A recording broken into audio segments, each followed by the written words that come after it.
ಗವಿ ಗಂಗಾಧರೇಶ್ವರ ದೇಗುಲದಲ್ಲಿ ಸೂರ್ಯ ರಶ್ಮಿಯ ಚಮತ್ಕಾರ ಕಾಣಿಸಲಿದೆ. ದೇವಾಲಯದಲ್ಲಿ ಬೆಳಗ್ಗೆಯಿಂದಲೇ ಪೂಜೆ ಪುನಸ್ಕಾರಗಳು ಶುರುವಾಗಿದ್ದಾವೆ. ಇವತ್ತು ಎಲ್ಲೆಡೆ ಸಂಕ್ರಾಂತಿ ಹಬ್ಬದ ಸಂಭ್ರಮ ಇದೆ. ಎಲ್ಲ ಕಡೆ ಕೂಡ ಸಂಕ್ರಾಂತಿ ಹಬ್ಬದ ಸಂಭ್ರಮವೇ ಮನೆ ಮಾಡಿದೆ. ಹೀಗಾಗಿ ಅನೇಕ ದೇಗುಲಗಳಲ್ಲಿ ವಿವಿಧ ರೀತಿಯ ಪೂಜೆ ಪುನಸ್ಕಾರಗಳನ್ನು ಕೈಗೊಳ್ಳಲಾಗುತ್ತೆ. ಜೊತೆಗೆ ಗವಿ ಗಂಗಾಧರೇಶ್ವರ ದೇಗುಲದಲ್ಲಿ ಇವತ್ತು ಸೂರ್ಯ ರಶ್ಮಿಯ ಚಮತ್ಕಾರ ಕೂಡ ಕಾಣಿಸಲಿದೆ. ಸಂಕ್ರಾಂತಿ ಹಬ್ಬದ ಸಂಭ್ರಮ ಎಲ್ಲ ಕಡೆ ಮನೆ ಮಾಡಿದೆ. ರಾಜ್ಯದಾದ್ಯಂತ ಕೂಡ ವಿವಿಧ ರೀತಿಯಲ್ಲಿ ಭಿನ್ನವಾಗಿ ಸಂಕ್ರಾಂತಿ ಹಬ್ಬವನ್ನ ಆಚರಣೆ ಮಾಡ್ತಾ ಇದ್ದಾರೆ. ಸಂಕ್ರಾಂತಿ ಹಬ್ಬ ಅಂತ ಬಂದ್ರೆ ರೈತರು ಖುಷಿ ಪಡುವಂತ ಹಬ್ಬ. ಯಾಕೆಂದ್ರೆ ತಾವು ಬೆಳೆದಂತ ಬೆಳೆಯನ್ನ ರಾಶಿ ರಾಶಿ ಹಾಕಿ ಆ ರಾಶಿಯ ಪೂಜೆ ಮಾಡ್ತಾರೆ, ಸಂಭ್ರಮಿಸ್ತಾರೆ. ಸುಗ್ಗಿ ಒಂದ್ ರೀತಿಯಾಗಿ ಹಿಗ್ಗು ತರುವಂತ, ಹುಗ್ಗಿಯನ್ನ ತರುವಂತ ಹಬ್ಬ ಇದು. ಈ ಸಂದರ್ಭದಲ್ಲಿ ಸಂತೋಷ ಸಂಭ್ರಮ ಮನೆ ಮಾಡಿರುತ್ತೆ. ಇನ್ನು ಗವಿ ಗಂಗಾಧರೇಶ್ವರ ದೇವಸ್ಥಾನದಲ್ಲಿ ಇವತ್ತು ಪೂಜೆ ಪುನಸ್ಕಾರಗಳು ಕೈಂಕರ್ಯಗಳು ಕೂಡ ಈಗಾಗಲೇ ಶುರುವಾಗಿದ್ದಾವೆ. ಅನೇಕ ಭಕ್ತಾದಿಗಳಿಗೂ ಬೇರೆ ಬೇರೆ ರಾಜ್ಯಗಳಿಂದ ಕೂಡ, ಬರೀ ಜಿಲ್ಲೆಗಳಿಂದ ಮಾತ್ರ ಅಲ್ಲ, ಬೇರೆ ರಾಜ್ಯಗಳಿಂದ ಕೂಡ ಗವಿ ಗಂಗಾಧರೇಶ್ವರ ದೇವಸ್ಥಾನಕ್ಕೆ ಬರ್ತಾರೆ. ಈ ಒಂದು ದೇವಸ್ಥಾನದಲ್ಲಿ ಈ ಸೂರ್ಯ ರಶ್ಮಿಯ ಚಮತ್ಕಾರ ಕಾಣಿಸುತ್ತೆ. ಅಂದ್ರೆ ದೇಗುಲದ ಗರ್ಭಗುಡಿಯ ಮೇಲೆ ಇರುವಂತ ಆ ದೇವರ ಮೂರ್ತಿಯ ಮೇಲೆ ಸೂರ್ಯನ ನೇರವಾದಂತಹ ರಶ್ಮಿ ಏನಿದೆ ಬೀಳುವಂಥದ್ದು. ವೈಜ್ಞಾನಿಕವಾಗಿ ಆ ಒಂದು ಗರ್ಭಗುಡಿಯನ್ನು ನಿರ್ಮಾಣ ಮಾಡಿರ್ತಾರೆ. ಈ ಸಂಕ್ರಾಂತಿಯ ಸಂಭ್ರಮದಲ್ಲಿ ಆ ಒಂದು ಚಮತ್ಕಾರ ನಡೆಯುತ್ತೆ. ಇದೇ ರೀತಿಯಾಗಿ ದೇಶದ, ಅದರಲ್ಲೂ ಕೂಡ ಪ್ರಪಂಚದ ಒಂದಷ್ಟು ದೇವಸ್ಥಾನದಲ್ಲಿ ಈ ಒಂದು ರಶ್ಮಿ ಚಮತ್ಕಾರವನ್ನು ಅಳವಡಿಸಿ ಈ ಒಂದು ದೇವಸ್ಥಾನವನ್ನು ನಿರ್ಮಾಣ ಮಾಡಿರ್ತಾರೆ. ಇತ್ತೀಚೆಗೆ ಆದಂಥ ಅಯೋಧ್ಯೆಯ ಶ್ರೀರಾಮ ಮಂದಿರ ಏನಿದೆ ಅಲ್ಲೂ ಕೂಡ ಇದೇ ರೀತಿಯಾಗಿ ದೇವಸ್ಥಾನದಲ್ಲಿ ನಿರ್ಮಾಣ ಮಾಡಲಾಗಿದೆ. ಗರ್ಭಗುಡಿಯ ಮೂರ್ತಿಯ ಮೇಲೆ ಆ ಸೂರ್ಯನ ರಶ್ಮಿ ಬೀಳುವಂಥ ದೃಶ್ಯವನ್ನು ಕಣ್ತುಂಬಿಕೊಳ್ಬೇಕು ಅಂತ ರಾಜ್ಯದ ಅನೇಕ ಜಿಲ್ಲೆಗಳಿಂದ ಜನರು ಬಂದಿರ್ತಾರೆ.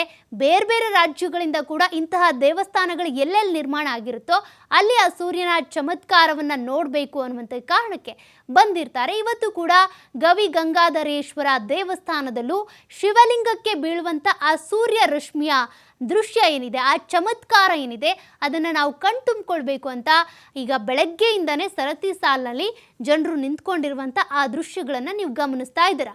ಸಂಕ್ರಾಂತಿಯ ಸಂಭ್ರಮ ಮನೆ ಮನೆಗಳಲ್ಲೂ ಕೂಡ ಇರುವಂಥದ್ದು. ಮತ್ತು ದೇವಸ್ಥಾನಗಳಿಗೆ ಹೋಗ್ತಾರೆ, ಈ ಸಂಕ್ರಾಂತಿ ಕಾಳನ್ನು ಹಂಚ್ತಾರೆ, ಎಳ್ಳು ಬೆಲ್ಲವನ್ನು ಹಂಚಿ ಒಳ್ಳೊಳ್ಳೆ ಮಾತನಾಡಿ ಅಂತಾರೆ. ಅದೇ ರೀತಿಯಾಗಿ ದೇವರ ಕೃಪಾ ಕಟಾಕ್ಷ ನಮ್ಮ ಮೇಲಿರಲಿ ಅಂತ ಬೇರೆ ಬೇರೆ ದೇವಸ್ಥಾನಗಳಿಗೂ ಹೋಗಿ ಪೂಜೆ ಪುನಸ್ಕಾರ ಹೋಮ ಹವನಗಳನ್ನು ಕೂಡ ಮಾಡಿಸ್ತಾರೆ.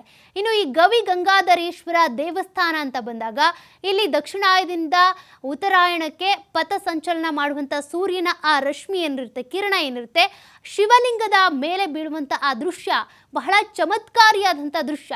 ವೈಜ್ಞಾನಿಕವಾಗಿ ಆ ಒಂದು ದೇವಸ್ಥಾನವನ್ನು ನಿರ್ಮಾಣ ಮಾಡಿರ್ತಾರೆ. ಆ ಒಂದು ಗರ್ಭಗುಡಿ, ಆ ಮೂರ್ತಿಯ ಮೇಲೇ ಆ ರಶ್ಮಿ ಬೀಳಬೇಕು ಅನ್ನುವಂಥ ಕಾರಣಕ್ಕೆ ನೇರವಾಗಿ ಬೀಳುತ್ತೆ. ಆ ದೃಶ್ಯವನ್ನು ಕಣ್ತುಂಬಿಕೊಳ್ಬೇಕು ಅಂತ ಈಗ ಜನರು ಗಂಗಾಧರೇಶ್ವರ ದೇವಸ್ಥಾನದಲ್ಲಿ ನೆರೆದಿರುವಂಥ ಆ ದೃಶ್ಯವನ್ನು ನೀವು ಗಮನಿಸ್ತಾ ಇದ್ದೀರಾ. ಬೆಳಗ್ಗೆಯಿಂದ ಕೂಡ ಕ್ಯೂನಲ್ಲಿ ಜನರು ನಿಂತ್ಕೊಂಡಿದ್ದಾರೆ ಈ ಚಮತ್ಕಾರಿ ದೃಶ್ಯವನ್ನು ನೋಡಬೇಕು ಅಂತ. ಮಕರ ಸಂಕ್ರಾಂತಿ ಅಂತ ಬಂದ್ರೇ ಸೂರ್ಯ ದೇವರ ಆರಾಧನೆ ಮಾಡುವಂಥದ್ದು. ರೈತರು ಅಂತ ಬಂದಾಗ ಭತ್ತದ ರಾಶಿಯನ್ನು ಪೂಜೆ ಮಾಡ್ತಾರೆ, ಭೂಮಿಯನ್ನು ಆರಾಧನೆ ಮಾಡ್ತಾರೆ. ಅದೇ ರೀತಿಯಾಗಿ ನಾಡಿನಾದ್ಯಂತ ಕೂಡ ಸೂರ್ಯ ದೇವರ ಆರಾಧನೆಯಾಗುತ್ತೆ. ಅಂದರೆ ತಮಸ್ಸಿನಿಂದ ಬೆಳಕಿನೆಡೆಗೆ ಬರುವಂಥ ಹಬ್ಬವೇ ಈ ಸಂಕ್ರಾಂತಿ ಹಬ್ಬ. ಇಲ್ಲಿವರೆಗೂ ಕೂಡ ನಾವು ದಕ್ಷಿಣಾಯನದಲ್ಲಿ ಇರ್ತೇವೆ, ಅದರಿಂದ ಉತ್ತರಾಯಣಕ್ಕೆ ಬರುವಂಥ ಕಾಲವೇ ಈ ಸಂಕ್ರಾಂತಿ. ಈ ಸಂದರ್ಭದಲ್ಲಿ ಆ ಸೂರ್ಯನ ರಶ್ಮಿ, ಸೂರ್ಯನ ಕಿರಣ ಏನಿರುತ್ತೆ ಶಿವಲಿಂಗಕ್ಕೆ ಬೀಳುವಂಥ ಆ ದೃಶ್ಯವನ್ನು ನಾವು ನೋಡಬೇಕು. ಚಮತ್ಕಾರಿ ದೃಶ್ಯ ಸಿಗೋದೇ ಅಪರೂಪ. ಆ ದೃಶ್ಯ ನೋಡಬೇಕು ಅನ್ನುವಂಥ ಕಾರಣಕ್ಕೆ ಇಲ್ಲಿ ಗವಿ ಗಂಗಾಧರೇಶ್ವರ ದೇವಸ್ಥಾನದಲ್ಲಿ ಭಕ್ತಾದಿಗಳೆಲ್ಲರೂ ಕೂಡ ನೆರೆದಿದ್ದಾರೆ. ಆ ದೃಶ್ಯಗಳನ್ನು ನೀವು ಗಮನಿಸ್ತಾ ಇದ್ದೀರಾ. ಸೂರ್ಯನ ರಶ್ಮಿ ಶಿವಲಿಂಗಕ್ಕೆ ಸ್ಪರ್ಶ ಮಾಡುವಂಥ ಆ ದೃಶ್ಯ ಏನಿರುತ್ತೆ, ಆ ದೃಶ್ಯಕ್ಕೋಸ್ಕರ ನೋಡಲೇಬೇಕು ಅನ್ನುವಂಥ ಕಾರಣಕ್ಕೆ ಈಗ ಭಕ್ತಾದಿಗಳು ಬೇರೆ ಬೇರೆ ಕಡೆಯಿಂದ ದೇವಸ್ಥಾನದ ಕಡೆ ಬಂದಿದ್ದಾರೆ. ಗವಿ ಗಂಗಾಧರೇಶ್ವರ ದೇಗುಲದಲ್ಲಿ ಈಗ ಆ ಒಂದು ಕ್ಷಣ ಏನಿದೆ ಕೌತುಕತೆಯನ್ನು ಹೆಚ್ಚಿಸ್ತಾ ಇದೆ. ಯಾವಾಗ ಆ ಕ್ಷಣ ಬರುತ್ತಪ್ಪ ಅಂತ.